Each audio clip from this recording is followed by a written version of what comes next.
What up, Cowboys Nation and YouTubers? It's that VA Dallas Cowboy fan coming back at you. Thank you for liking, sharing, subscribing, and commenting down below. I make these videos for me and you, and they're going to be a little therapeutic, especially after last night. So, night one of the draft is over. Cowboys selected number 12, guard, another Tyler, Booker, from Alabama. Now, most people, I'm in the same camp. I'm not mad at the pick. I just know that at 12 was the time to get a not generational player, but a impact player. Somebody who could come in day one to be a weapon. Guard, if you were doing that, you could have moved back in the draft. You could have traded down, and the sources are that Cowboys were on the phone with the Texans, but Texans were going to fleece the Cowboys into something they didn't want to do, apparently, which is funny as much as the Cowboys get fleeced in trades anyway. So why not make the draft day trade when you do it all the time in the offseason like idiots? So that didn't make sense to me.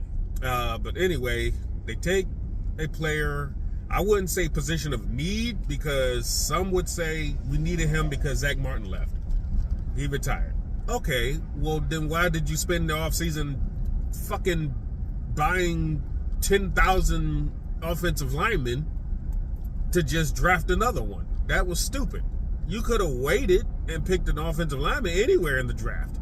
That doesn't compute to me. That's what I'm kind of sick at, that you sat there, you had all these guys you brought in already spending money that y'all claim y'all never have.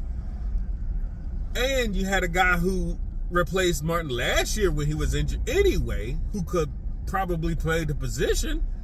I don't know what y'all evaluated it as, because apparently he wasn't good enough for y'all, apparently, and y'all wanted somebody else. So it just made no sense to me to pick guard right there. It really didn't make sense. All the work y'all have done from last year to this year, you had a guard already on the roster, and y'all just went and spent a valuable draft pick on another one. Now, I had this talk with E2 Blue last night, and he said, you know, giving Dak that split second on the offensive line will be worth it for him to do what he needs to do. That's great. But again, that comes back to weapons, which he does not have. So giving him a split second isn't going to get CeeDee Lamb any more open. It's not going to get your empty running back room more time to go anywhere. I mean, again, what was the thought process? I don't get it. Giving Dak more time in the pocket's not getting him anywhere, you know. And having the Great Wall of Dallas 2.0 with Frederick, Martin, and Smith back in the day didn't help Romo stay up off the ground. So I just don't understand the thought process in this. People are saying, well, you can get your wide receiver and running back in day 2 and day 3. That's all well and good. But as you've seen in the past, these Cowboys, if they don't do something and they stay put at where they are, more than likely those players that they want are going to be gone. Because I've seen that way too much in the past now, where they stayed pat at last year. They wanted a running back. They stayed pat every pick, and running backs just came off the board, 1 or 2 picks in front of them, and they decided we're going to pivot and take somebody else. And that ended up hurting our running game. So I just don't know what the thought process here, when everybody's like, don't worry, running back will come, or wide receiver will come. Well, that's great to theorize, but in reality, there could be a run on running backs and wide receivers. And every one of those players that you want could be gone by the time you pick again. So let's be real. We don't know what the Cowboys are going to do. And by the time we get on the clock again at 44 today, and I forget the 3rd round pick, the Cowboys may be out of options again. And then where are they going to pivot? Not going to take another offensive lineman. You might go D-line knowing this team, because they don't know what to do when they're faced with a situation of the players they want are gone.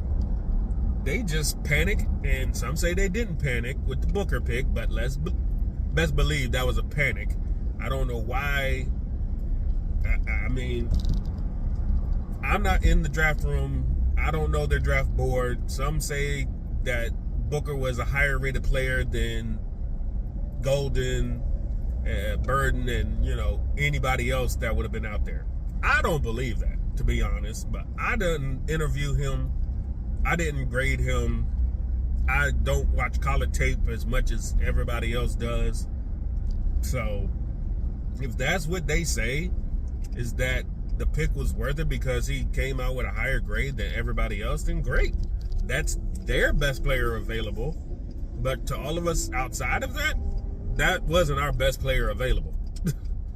So we're going to have to see what day 2 brings, because boy, if they do not hit on their picks this year, the Cowboys fan base is done. Most of them quit last year when they did nothing after saying all in, and then had a terrible year. This year, you pick a guard to be your number 1 pick after you picked a tackle last year who didn't pan out the greatest. This is year 2 for Tyler Guyton, who mainly was on the bench due to injuries or just inconsistent play. So we'll have to see if he's an upgrade in year 2. If not, again, what are we doing? What are we doing?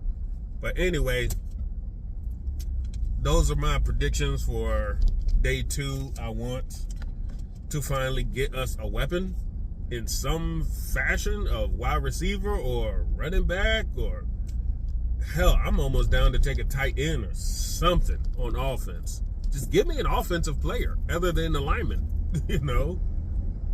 We can work on defense in later rounds. We have plenty of picks, but we'll see.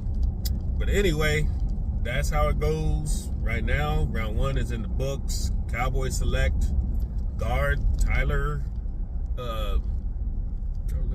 Booker, guard from Alabama. We'll see how round 2 and 3 go tonight. This is VA Dallas Cowboy fan, out.